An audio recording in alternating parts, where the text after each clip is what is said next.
قرآن مجید میں اللہ تعالیٰ نے اپنی عبادت کے ساتھ ہی والدین کے ساتھ نیکی کرنے کا حکم ارشاد فرمایا ہے۔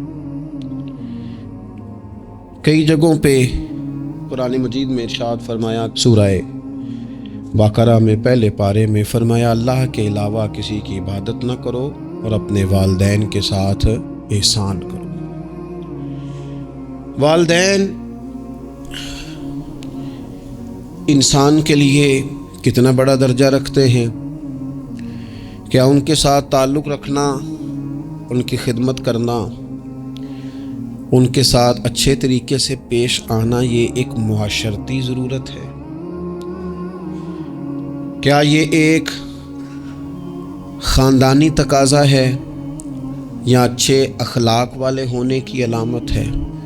نہیں، بلکہ یہ ایک دینی، روحانی اور ایمانی ضرورت ہے۔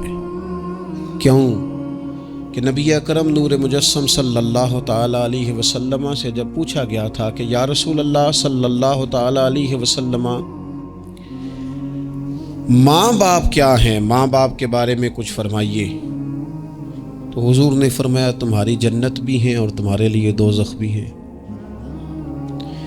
اگر تم ان کے حقوق اچھے طریقے سے ادا کرنے میں کامیاب ہو جاتے ہو،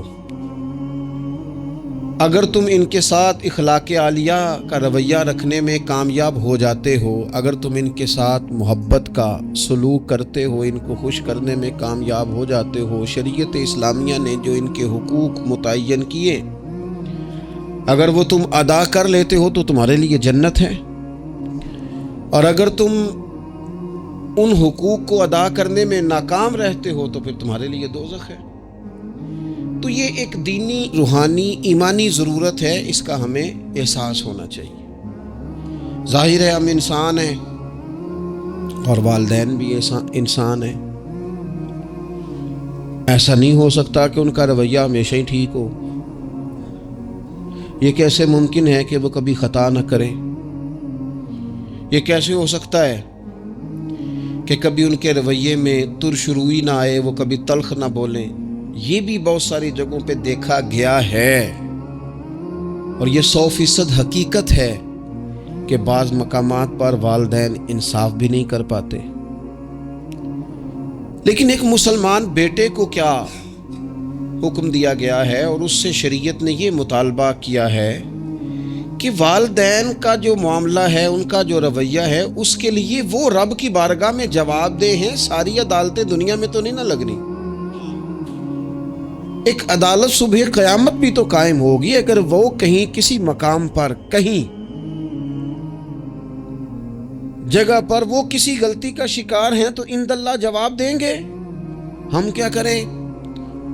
تو حضور علیہ الصلوۃ والسلام نے فرمایا اگر تمہارے ماں باپ تم پر ظلم بھی کریں تو تم نے پھر بھی نیکی کرنی ہے۔ تمہارے رویے سے خیر ہی پھوٹنی چاہیے، تمہارے لب و لہجے سے ان کے لیے ہمیشہ خوبصورت رائے کا اظہار ہی ہونا چاہیے، تمہارے بازو ان کے لیے ہمیشہ کھلے رہنے چاہیے، اور تمہیں ان کے معاملے میں ہمیشہ اپنے رب کو جواب دینے کا تصور قائم رکھنا چاہیے، تمہارے اندر کہیں کمزوری نہ آئے۔ میں بڑی دیر سے اپنے دوستوں کی توجہ اس بات کی طرف مبذول کرا رہا ہوں کہ انسان کے ساتھ ہی ساری چیزیں رہتی ہیں، بیماریاں بھی، پریشانیاں بھی، کاروبار کا اتار چڑھاؤ بھی۔ انسان کے ساتھ دوستوں کی کبھی وفاداری، کبھی بے وفائی، کبھی بچوں کے مسائل، کبھی دیگر رشتہ داروں کے مسائل۔ اسے حکم یہ دیا گیا ہے، اسے سمجھایا یہ گیا ہے کہ وہ کسی ایک چیز میں الجھ کر باقی چیزوں کو بھولنا نہ شروع کر دے، کسی ایک پریشانی، ایک آزمائش کی وجہ سے اپنی زندگی کے سارے معاملات کو داؤ پہ لگانا نہ شروع کر دے، بلکہ وہ اپنے دل کو، اپنے سینے کو، اپنی طبیعت کو کشادہ رکھے۔ یہی معاملہ ماں باپ کے تعلق سے ہوتا ہے۔ ہم نہ ذرا دیگر کاموں میں بعض اوقات اس طرح کا الجھتے ہیں کہ اپنی اس اہم ذمہ داری سے ہم نظریں ہٹا لیتے ہیں۔ میرے نبی اکرم صلی اللہ تعالیٰ علیہ وسلم سے ایک شخص نے یہ عرض کیا تھا کہ یا رسول اللہ صلی اللہ تعالیٰ علیہ وسلم، میں نے نہ تیز دھوپ میں جلتی اور تپتی ہوئی زمین پر کئی میل کا سفر اپنی ماں کو اٹھا کے اس طرح کیا ہے کہ میرے پیروں میں جوتے نہیں تھے۔ اس پوری بات کو پھر سے آپ سمجھے بھلا میں نے کیا کہا ہے۔ یعنی گرم زمین پر گرمیوں میں چلنا ایک انتہائی مشکل کام ہے، اور پھر گرمی اگر عرب شریف کی ہو اور صحرائی علاقہ ہو، اور پھر آپ نے ایک شخص کو بھی کندھوں پر اٹھایا ہوا ہو۔ یا رسول اللہ صلی اللہ تعالی علیہ وسلم، گرم موسم میں گرم ریت پر ننگے پاؤں ماں کو اٹھا کر میں نے میلوں کا سفر کیا ہے۔ خدا را میری بات کو تقریر نہ سمجھنا، یہ ایک غلام نے اپنے نبی سے سوال کیا ہے۔ اس سوال کی لذت کو محسوس کریں اور پھر جواب کا حسن ملاحظہ کریں۔ عرض کی حضور، بڑا میں نے سنا ہے کہ ماں باپ کی خدمت کا حق ادا کرنا چاہیے، تو وہ میں کوئی حق ادا کر سکا ہوں، کوئی خدمت کر سکا ہوں؟ اس نے کہا میں نے میلوں ننگے پاؤں تپتی زمین پر صحرا میں سفر کیا ہے۔ تو محبوب کریم نے بھی اسے سبق یاد کرایا۔ اس نے اپنی طرف سے خدمت بتائی تھی تو حضور نے ماں کی شفقت بتائی۔ فرمایا جب تو پیدا ہوا تھا تو تیری ماں کو درد کے جھٹکے آئے تھے، وہ جو جھٹکے آئے تھے نا، ان جھٹکوں میں سے اب یہ ایک جھٹکے کا بھی تو حق ادا نہیں کر سکا۔ وہ جو درد کے جھٹکے تھے، وہ جو تکلیف تھی، کتنی مائیں دوران زچ کی دنیا سے چلی جاتی ہیں۔ وہ بیٹا پیدا کر گئی، خود رخصت ہو گئی، وہ جان پر کھیل گئی، لیکن ایک زندگی دنیا میں چھوڑ گئی۔ لیکن کیا کبھی ایسا ہوا ہے کہ کسی ماں نے کہیں کھڑے ہو کے کہا ہو کہ اوہو میں نے بڑا کام کیا ہے، میں نے بڑی خدمت کی ہے، میں نے یہ کیا ہے، میں نے یہ اعزاز دیا ہے؟ لیکن بچے تھوڑا سا کر کے نا، آپ نے ناراض نہیں ہونا، میں نے اپنے کانوں سے یہ باتیں سنی ہیں کہ جی الحمدللہ میں نے ابا جی کو حج کرایا ہے، شکر ہے اللہ کا جی، ابا جی میرے پاس ہی تھے جی، باقی بھائیوں کے پاس نہیں تھے۔ تو ابا جی کس کے تھے؟ پڑوسی نے حج کرانا تھا، آپ کے پاس تھے نا، تو آپ کے والد ہی تھے نا۔ آپ نے یہ 20 مرتبہ بتایا ہے کہ والد کی میں خدمت کرتا ہوں، میرے پاس رہتا، یہ بھی بتاؤ کہ ابا نے مجھے حصہ کتنا دیا ہے۔ ساتھ یہ بھی بیان کرو کہ صرف ابا ہی میرے پاس نہیں رہتا، میں نے بھی ساری زندگی باپ کے پاس ہی گزاری ہے۔ اس نے بھی کبھی کہا تھا چاروں میرے پاس ہوتے ہیں، پانچوں میں نے رکھے ہوئے ہیں۔ کیا مذاق ہے، کتنی چھوٹی سوچ ہے۔ اپنے والدین کے ساتھ بڑا رویہ عمدہ کیا جائے، کبھی نہ الجھنا، خبردار۔ ایک مقام پر ماں باپ کی نافرمانی کی جا سکتی ہے، وہ کب؟ جب وہ آپ کو دین کے مخالف چلنے کا کہیں، جب رب رسول کی مخالفت کا معاذ اللہ کہیں، اور مسلمان والدین یہ کبھی کہہ سکتے نہیں۔ باقی ہر کام میں ان کی فرما برداری ہے، ان کی خدمت ہے، ہر جائز کام میں ان کی بات کو تسلیم کرنا ہے۔ بلکہ حضرت اسماء بنت ابی بکر صدیق، حضرت صدیق اکبر رضی اللہ تعالی عنہ کی صاحبزادی ہیں، انہوں نے ایک دفعہ نبی پاک علیہ السلام کی خدمت میں ایک سوال بھیجا تھا۔ عرض کی یا رسول اللہ صلی اللہ تعالی علیہ وسلم، ماں مشرکہ ہے، اللہ رسول کو نہیں مانتی، معاذ اللہ، ماں مشرکہ ہے، تو حضور وہ مجھ سے ملنا چاہتی ہے، کیا میں اس سے حسن سلوک کر سکتی ہوں؟ نبی کریم نے فرمایا تیری تو ماں ہے نا، چل تو اچھا سلوک ہی کر، تو اپنا رویہ اس کے ساتھ ٹھیک رکھ، کیونکہ تیری والدہ ہے۔ میں آج حقوق والدین پر تقریر نہیں کرنے جا رہا، بس ایسے ہی مجھے خیال آیا۔ میں ایک دوست نے ایک سوال پوچھا ہے، مجھے اچھا لگا ان کا بات پوچھنا۔ انہوں نے یہ پوچھا ہے کہ اگر کسی شخص کے والدین دنیا سے چلے جائیں اور جانے کے بعد اسے احساس ہو کہ مجھ سے بڑی غلطیاں ہو گئیں، اسے احساس ہو کہ بڑی کوتاہیاں ہو گئیں، بڑی جگہوں پہ میں بھول گیا۔ بہت سارے لوگوں کو پچھتاوا ہوتا ہے کہ یار بڑی چیزیں تھی جو ہم کر سکتے تھے پر ہم سے نہیں ہو سکیں۔ انہوں نے پوچھا جی اب بھی کوئی اس کا حل ہے؟ تو میں نے کہا ہے نا، ہم رسول رحمت کے ماننے والے ہیں صلی اللہ تعالی علیہ وسلم۔ نبی پاک صلی اللہ تعالی علیہ وسلم نے ارشاد فرمایا، الترغیب والترہیب میں حدیث موجود ہے، حضرت انس بن مالک رضی اللہ تعالیٰ عنہ حدیث کے راوی ہیں۔ اللہ کے پیارے حبیب علیہ الصلوۃ والسلام نے فرمایا، جس بندے کے والدین یا دونوں میں سے کوئی ایک انتقال کر جائے اور وہ معاذ اللہ ان کا نافرمان ہو، تو فرمایا پھر ان کے لیے دعا کرتا رہے، استغفار کرتا رہے، کرتا رہے، کرتا رہے، کرتا رہے، امید ہے اللہ اسے نیکوکاروں میں لکھ دے گا، وہ فرما برداروں میں آ جائے گا۔ شرط یہ ہے کہ وہ ان کے لیے استغفار کرے، دعائے مغفرت کرے، اب ان کے لیے وہ اب ہی شروع کر دے ان کو یاد کرنا، ابھی اس مقام پر آ جائے، ابھی کچھ سوچ لے، تو اللہ تعالیٰ کی بارگاہ سے کرم کی امید ہے کہ اللہ اس نے جو زندگی میں اس سے غلطیاں ہو گئی، رب اس کی ان غلطیوں کو معاف کر دے گا۔ روز استغفار کرے۔ ایک دوست نے مجھ سے ایک دفعہ پوچھا تھا کہ حضرت صاحب والدین چلے گئے ہیں، ان کے لیے کیا کروں؟ تو بڑی بڑی چیزیں بھی کی جا سکتی ہیں، لیکن میں نے اپنے اس محبت والے دوست کو یہ محبت والا مشورہ دیا تھا کہ میں چونکہ آپ کو جانتا ہوں آپ نماز میں کوتاہی کرتے ہیں، آپ نہ نماز پڑھنی شروع کر دیں۔ وہ کہنے لگے جی وہ تو میں پڑھوں گا، والدین کے لیے کیا کروں؟ میں نے کہا نماز پڑھیں، ہر نماز کی آخری رکعت میں کہو گے نا ربنا اغفر لی ولوالدی، کہو گے نا ہر نماز میں، تو کتنا بڑا اجر ملے گا آپ کے والدین کو۔ اور پھر وہ سارا اسلوب کہ پہلے آپ نے قیام کیا، پھر آپ نے رکوع کیا، پھر آپ نے سجدہ کیا، پھر آپ اتحیات میں بیٹھے، پہلے آپ نے اللہ کی بارگاہ کے اندر اس کی عبادت کرنے کا دھم بھرا، پھر اس کی وحدانیت کی شہادت دی، پھر اس کے محبوب پر درود پڑھا، اتنے سارے کام کر کے اب آپ نے آخر میں کہا ربنا اغفر لی ولوالدی، یا اللہ مجھے بخش دے اور میرے والدین کو بخش دے۔ تو بتائیے اللہ کتنا کرم فرمائے گا۔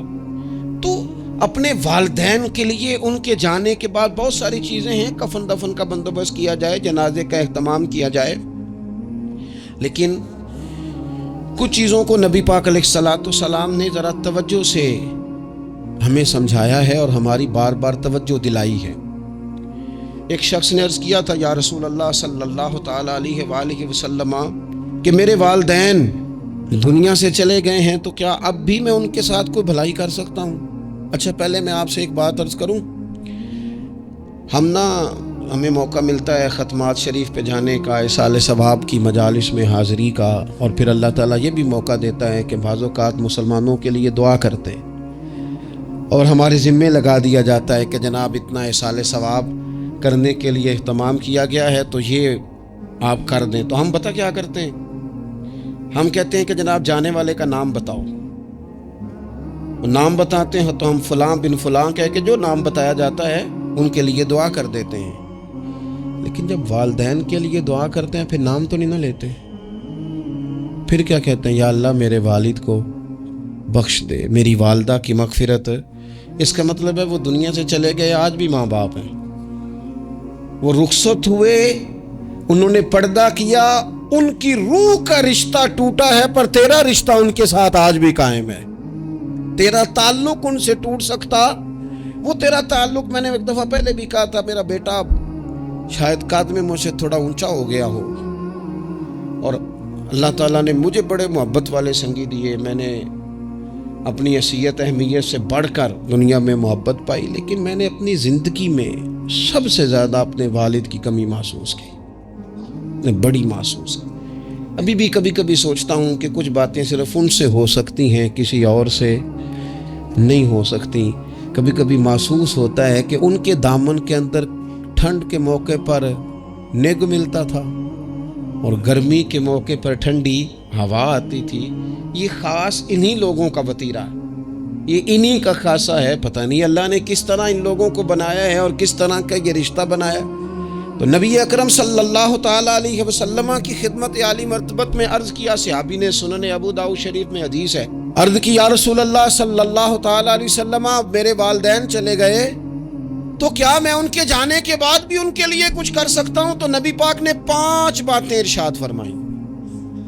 فرمایا ہاں، ایک تو ان کے لیے دعا مانگا کر، دوسرا اللہ کے محبوب نے فرمایا ان کے لیے استغفار کیا کر، تیسرا رسول کریم علیہ السلام نے فرمایا اگر انہوں نے کسی سے کوئی وعدہ کیا تھا تو اسے پورا کر دے، اگر تجھ سے ہو سکے، اور رسول کریم علیہ السلام نے فرمایا اگر ہو سکے تو ان کی طرف سے صلہ رحمی بھی کر، یعنی ان کے رشتہ داروں سے اچھا سلوک کر، اپنے چچاؤں کے ساتھ تو نیکی کر، اور اگر تیری والدہ کی طرف سے تو نیکی کرنا چاہے تو اپنے ماموں کے ساتھ، خالاؤں کے ساتھ تو اچھا سلوک کر، اور پھر 5ویں نمبر پر محبوب نے فرمایا اپنے والد کے دوستوں کی تعظیم کر، ان کے لیے تیرے دل میں اچھے جذبات ہوں، تو اکرام کر دوستوں کا۔ اور والد کے دوستوں کے اکرام کا تو اتنا بڑا درجہ ہے کہ حضرت ابو بردہ رضی اللہ تعالیٰ عنہ تشریف لائے مدینہ طیبہ میں۔ حضرت ابو بردہ مدینہ طیبہ میں تشریف لائے تو حضرت عبداللہ ابن عمر رضی اللہ تعالیٰ عنہ ان سے ملنے پہنچ گئے فٹافٹی۔ مصروف آدمی تھے حضرت عبداللہ ابن عمر، بہت بڑے مفتی تھے، لوگ ہر وقت مسائل پوچھتے تھے، حج کے سب سے زیادہ مسائل انہی کو آتے تھے، اور صحابہ میں ایک بہت بڑا مقام رکھتے تھے۔ حضرت عبداللہ ابن عمر فوراً حضرت ابو بردہ رضی اللہ تعالیٰ عنہ سے ملاقات کے لیے پہنچے، اور پہنچتے ہی فرمانے لگے آپ کو پتہ ہے میں آپ سے کیوں ملنے آیا ہوں؟ حضرت ابو بردہ کہنے لگے میں تو خود بڑا حیران ہوں کہ آپ ایک مصروف آدمی اور آپ ٹائم نکال کر کے میرے پاس تشریف لائے۔ فرمانے لگے اس لیے آیا ہوں کہ میرے والد آپ کے والد کے دوست تھے، حضرت فاروق اعظم کے دوست تھے آپ کے والد، اور یہ صحیح ابن حبان میں یہ لفظ موجود ہیں۔ حضرت سیدنا عبداللہ ابن عمر رضی اللہ تعالیٰ عنہ فرمانے لگے نبی پاک علیہ السلام نے فرمایا ہے کہ جو اپنے والد کی قبر میں ان سے اچھا سلوک کرنا چاہے وہ والد کے دوستوں کے ساتھ اچھا سلوک کرے، وہ اس رویے کو، اس محبت کو قائم کرے، اس چیز پر خاص اہتمام کرے، خاص ذوق دے۔ ہمارے ہاں نا جی ہم جلدی سے مصروف ہو جاتے ہیں اور اپنے دوستوں کو زیادہ ٹائم دیتے ہیں، اپنا آنا جانا، اپنا اٹھنا بیٹھنا، اپنے شب و روز ان میں ہم زیادہ وقت گزارتے ہیں۔ کرنے کا کام یہ ہے کہ تھوڑا ٹائم نکال کے، تھوڑی فرصت دیکھ کر اس پر تھوڑی توجہ دی جائے۔ اسی طرح معروف روایت سیاستہ میں موجود ہے، حضرت مالک بن دار کہتے ہیں کہ میں حضرت عبداللہ ابن عمر کے ساتھ جا رہا تھا تو میں نے دیکھا ایک بدو ننگے پاؤں اور ننگے سر آ رہے ہیں۔ حضرت عبداللہ ابن عمر نے فٹافٹ انہیں اپنی سواری بھی دے دی، سیاستہ سے حدیث عرض کر رہا ہوں، سواری بھی دے دی اور پگڑی بھی دے دی۔ فرماتے میں نے عرض کی حضرت عبداللہ ابن عمر سے کہ حضور یہ بدو ہیں، یہ تو تھوڑے سے نذرانے پہ بھی خوش ہو جاتے، آپ کوئی عام معمولی سا تحفہ بھی دیتے تو راضی ہو جاتے، اور آپ نے پگڑی بھی دے دی اور گھوڑا بھی دے دیا۔ حضرت عبداللہ ابن عمر کہنے لگے یہ کوئی عام آدمی نہیں، یہ میرے والد کے دوست ہیں، اور والد کے دوستوں سے محبت کرنا یہ ہمیں رسول رحمت نے سکھایا ہے، کیونکہ اصلاں نال جنیکی کریے تو نسلاں تاک نہیں بول دے۔ محبتوں کو قائم رکھنا، ان کو دوام دینا۔ ہمارا تو چچا کے ساتھ سلوک نہیں رہتا، توجہ نہیں رہتی۔ ہم نے اصالِ ثواب کا جو مفہوم بنا لیا ہے وہ بڑا گڑبڑ ہے۔ اگر تو کسی کے پاس بہت زیادہ پیسے ہوتے ہیں تو وہ اصالِ ثواب کی محفل ویسے ہی ایک سیاسی اجتماع بن جاتی ہے، اور جو عام لوگ ہیں ان کا زور کہیں نہیں چلتا، تو چلو مسجد میں تو چلتا ہی ہے نا۔ وہ آ کے کہتے ہیں مولوی صاحب کو کہ بچے بھیج دیں اور پورا قرآن پاک پڑھانا ہے ہم نے۔ بھئی نبی پاک علیہ السلام نے تو فرمایا جتنی دیر دل جمے اتنی دیر پڑھو، آپ نے کیوں پابند کیا پورا پڑھنے کا؟ اور پھر اللہ تبارک و تعالیٰ اگر معاف فرمانے پہ آئے، وہ تو پتر بسم اللہ بھی پڑھے تو اللہ باپ کو معاف فرما دیتا ہے۔ شرط یہ ہے کہ خلوص ہو، وہاں تو معیار دیکھا جاتا ہے، مقدار تھوڑی دیکھی جائے۔ تو اصالِ ثواب تو یہ ہے کہ آپ ضرورت دیکھیں کس چیز کی ہے۔ ہمارے ہاں منوں کے حساب سے کھانے پک جاتے ہیں، بڑی بڑی لمبی دعوتیں ہوتی ہیں، بڑا کچھ ہوتا ہے، لیکن جو ضرورت ہوتی ہے، ضرورت کو ہم نہیں دیکھتے۔ اگر آپ کوئی اور کام ضرورت کا کرا دیں نا، کروڑوں روپیہ آپ نے لگا دیا ختمات پہ اور فلاں پہ، اور جس قبرستان میں آپ نے والد کو دفن کیا اس میں تو غریبوں کے لیے مزید جگہ ہی نہیں دفن کرنے کی، تو یہ اچھا اصالِ ثواب نہیں تھا کہ قبرستان کی جگہ بڑھائی جاتی؟ یہ اچھا اصالِ ثواب نہیں تھا کہ مسجد کا ماحول دیکھا جاتا، علاقے کے غرباء پر نظر کی جاتی؟ وہ لوگ جو بیچارے قرض کے نیچے آ کے پوری طرح دب گئے ہیں، نفسیاتی مریض ہو گئے، ان غریبوں کو دیکھا جاتا، یہ اصالِ ثواب نہیں تھا؟ آپ دیکھیے حضرت سعد رضی اللہ تعالیٰ عنہ نے حضور کی بارگاہ میں عرض کی یا رسول اللہ صلی اللہ تعالیٰ علیہ وآلہ وسلم، میری ماں ایک غلام آزاد کرنا چاہتی تھی، اگر میں ان کی طرف سے وہ غلام آزاد کر دوں۔ موطا امام مالک میں روایت موجود ہے، اب غلام آزاد جب آپ کر دیتے تھے نا، آج کل تو غلام بکتے نہیں، لیکن ایک قسم غلامی کی آج بھی ہے، بتا دوں آپ کو، وہ جو بندہ ایڈوانس نہیں لے لیتا بیچارہ 4 لاکھ روپیہ، پھر اس کو تنخواہ بھی پوری نہیں ملتی، پھر اس کی جان بھی نہیں چھوٹتی، وہ کہیں اور جا بھی نہیں سکتا۔ بھئی آپ ایڈوانس دیں گے کسی کو، اس کو خرید تو نہیں نہ لیں گے، اس کی مجبوری تو نہیں نہ خریدیں گے، اللہ کو ناراض تو نہیں نہ کر لیں گے۔ آپ ایڈوانس دیں لیکن پھر اسے تنخواہ بھی تو اتنی دیں جتنی معاشرے میں روٹین سے ہوتی ہے۔ یا رسول اللہ اگر میں غلام آزاد کر دوں اپنی ماں کی طرف سے، چل تو بھی کسی کو ایڈوانس معاف کر دے ماں باپ کی طرف سے، چل تو بھی کسی کو چھوڑ دے قرضہ ماں باپ کی طرف سے چھوڑ دے، کچھ نہیں ہوتا۔ رسول کریم علیہ السلام کی بارگاہ میں عرض کی حضرت سعد نے، یا رسول اللہ صلی اللہ تعالی علیہ وسلم اگر میں اماں کی طرف سے غلام آزاد کروں تو ماں کو ثواب ملے گا؟ حضور نے فرمایا کرنا، ملے گا نا تیری ماں کو ثواب، کرنا، تم یہ سال ثواب، یہ والا سال ثواب کرنا۔ حضرت سعد رضی اللہ تعالیٰ عنہ نے ایک مقام پر یہ بھی عرض کیا تھا، ابو داؤد شریف میں موجود ہے کہ یا رسول اللہ صلی اللہ تعالیٰ علیہ وسلم میری ماں کا انتقال ہو گیا، ان کی طرف سے کچھ کرنا چاہتا ہوں، کیا کروں؟ میں آپ سے عرض کرتا ہوں نا، تنقید کرنا تو آسان کام ہے، تو بنائے نا کسی مدرسے میں کمرہ جہاں طالب علم پڑھیں، والدین کی طرف سے بنائیں، جا کے دیکھو نا۔ یہ بات کرنا تو آسان ہے کہ ہسپتالوں میں ایک بیڈ پہ 4 لوگ پڑے ہیں، تو آپ اپنے والد صاحب کی طرف سے ہسپتال میں 2 کمرے بنوا دینا، آپ کو 20 بیڈ پہنچا دینا۔ آپ جا کے بات کریں کسی ٹرسٹ والے سے اور کسی سرکاری ہاسپٹل والے سے کہ لائنوں میں لگے ہوئے ہیں لوگ، ہارٹ کا پیشنٹ جو بیچارہ قریب ہو جاتا ہے موت کے اور اس کا ٹیسٹ ہی نہیں ہو پاتا، مشینیں نہیں چلتی، تو آ کے پڑھے نا۔ کیا یہ کام نہیں ہے دور بیٹھ کر تنقید کر دینا اور تھوڑی دیر تبصروں کا مزہ لے کے چپ کر دینا؟ یہ تو کوئی بھی کر لے گا، لیکن عملی اقدام کس نے کرنا ہے؟ حضرت سعد نے عرض کی حضور اماں چلی گئی ہے، ان کے لیے کیا کروں؟ تو شارحین حدیث کہتے ہیں شاید میٹھے پانی کے کنووں کی بعض جگہوں پہ کمی تھی، کریم نے فرمایا پانی کا احصال ثواب کر۔ حضرت سعد نے اماں کی طرف سے پورا کنواں کھدوایا اور حضور نے نام رکھا، فرمایا یہ سعد کی ماں کے نام کا کنواں ہے، تو کر دیں اماں جی کے نام پر کوئی خیر کا کام۔ اگر اور کچھ نہ ہو سکے تو اگر گلی ہم نے تنگ کر دی ہے نا تو ابا جی کی طرف سے وہ کشادہ کر دیں، اس کا بھی ثواب ہوگا انشاءاللہ۔ 4 فٹ جگہ چھوڑ دیں تاکہ لوگوں کو آنے جانے میں آسانی ہو۔ جہاں جہاں آپ لوگوں کے لیے خیر کریں گے اس پہ اللہ اجر عطا کرے، تو احصال ثواب کی یہ والی صورتیں بھی اختیار کریں۔ پھر ٹائم نکال کر والدین کی قبر پر جائیں اور وہاں حاضری دیں۔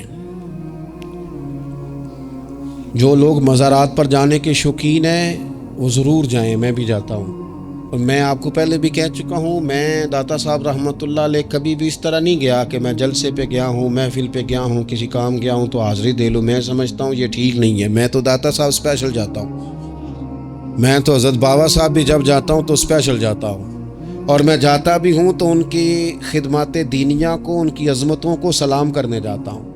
میں تو فیوزات روحانیہ کے لیے جاتا ہوں، ایز اے خاص جاتا ہوں، حاضری دیتا ہوں، یہ بڑا کمال بات ہے۔ لیکن آپ کو ایک بات عرض کروں، یہ اللہ والوں کے مزارات ہیں، ان پر ضرور جانا چاہیے، لیکن ایک بات یاد رکھنا، ہر بیٹے کے لیے اس کے باپ کی قبر مزار ہے،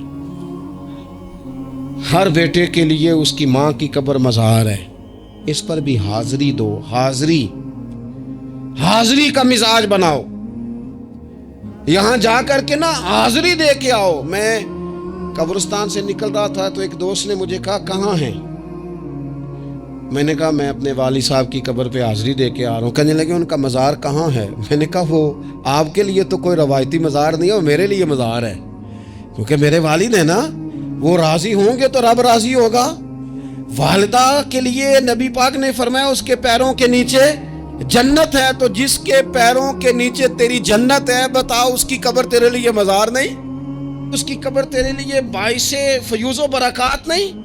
تو نبی پاک صلی اللہ علیہ وسلم نے فرمایا ایک روایت میں، جو ہر جمعے والے دن اپنے والدین کی قبر پہ جائے گا، اللہ تبارک و تعالی جانے والے کی بھی بخشی فرما دے گا۔ تھوڑا سا نا مخصوص سا ٹائم نکالیں، کچھ تھوڑا سا ارادہ کریں، حاضری کا پروگرام بنائیں۔ ایک بات اور عرض کرنی ہے یہاں، اس کو میں بڑا ضروری سمجھتا ہوں آخر میں آپ کی خدمت میں عرض کرنا۔ ایک بات اچھی طرح سے طے کر لینا، کچھ چیزیں ایسی ہوتی ہیں جو ادھار ہوتی ہیں، کچھ ایسی ہوتی ہیں جو نقد ہوتی ہیں، بالکل نقد، ان میں ادھار نہیں ہوتا۔ وہ کہتے ہیں نا جی ہم جی ادھار کا کاروبار نہیں کرتے، ہمارا سارا کاروبار کیش کا ہے، ہم بالکل ایک ہاتھ دے دوسرے ہاتھ لے، ہمارا یہ سلسلہ ہے، ہم بالکل جو ہے نا کسی قسم کا کریڈٹ پہ نہیں چلتے۔ میں آپ سے عرض کروں، نبی پاک علیہ السلام نے فرمایا کسی جرم کی سزا اللہ تعالیٰ دنیا میں نہیں دیتا اتنی جلدی، بہت ساری سزائیں رب نے روک دی ہیں، قیامت کو دی جائیں گی۔ اللہ تعالیٰ سب سزاؤں سے ہمیں محفوظ فرمائے، لیکن فرمایا والدین کی نافرمانی ایسا جرم ہے جس کی دنیا میں بھی سزا ملتی ہے، دنیا میں یہ طے ہے۔ حضور علیہ الصلوۃ والسلام نے کبھی کسی شخص کے لیے دعائے ضرر نہیں کی۔ حضور نے تو کبھی یہ بھی نہیں کہا، جو پتھر مار رہے تھے کہ یہ تباہ ہو جائیں، برباد ہو جائیں، ان کی ناک خاک آلود ہو جائے، لیکن سیڑھیاں چڑھتے ہوئے جو مشہور حدیث ہے، محبوب نے آمین کہا، اور پھر حضرت جبریل نے جب 3 لوگ بتائے تو ان میں ایک بندہ وہ تھا، حضرت جبریل امین عرض کرنے لگے یا رسول اللہ صلی اللہ تعالیٰ علیہ وسلم، جس نے اپنے ماں باپ دونوں یا کسی ایک کو بڑھاپے میں پایا اور پھر ان کی خدمت کر کے جنت حاصل نہ کر سکا، اس کی ناک خاک آلود ہو جائے، تو حضور فرماتے میں نے بھی کہا آمین، ہو جائے، اسے ہو ہی جانا چاہیے، یہ شخص اس طرح کا ہے کہ اسے خاک آلود ہو ہی جانا چاہیے۔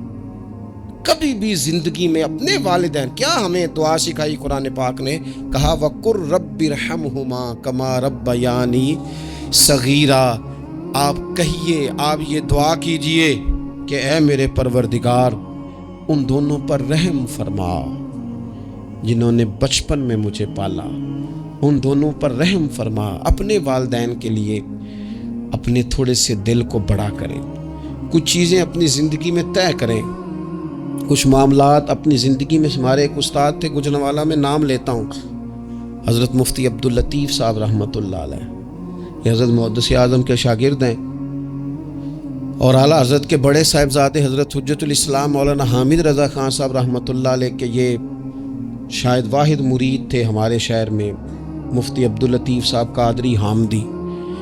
گجرانوالہ میں شاید کوئی شخص ہو جس نے گجرانوالہ میں پڑھا ہو تو وہ حضرت کا شاگرد یا شاگرد کا شاگرد، یہ ان کی زندگی تھی۔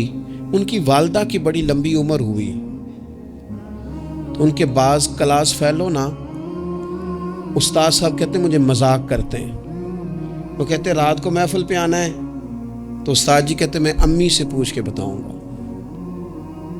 تو کہتے ہیں آپ کیا بات کرتے ہیں، اتنی آپ کی عمر ہو گئی، بچے آپ کے بڑے ہیں، پوتے آپ کے، پوتیاں نوازے، اور ابھی بھی امی سے۔ فرماتے اماں بوڑھی ہیں، ضعیفہ ہیں، میں نہیں نہ ہوتا تو پریشان ہو جاتی ہیں، دیر سے آتا ہوں تو سو نہیں پاتی، امی سے پوچھ کر بتاؤں گا۔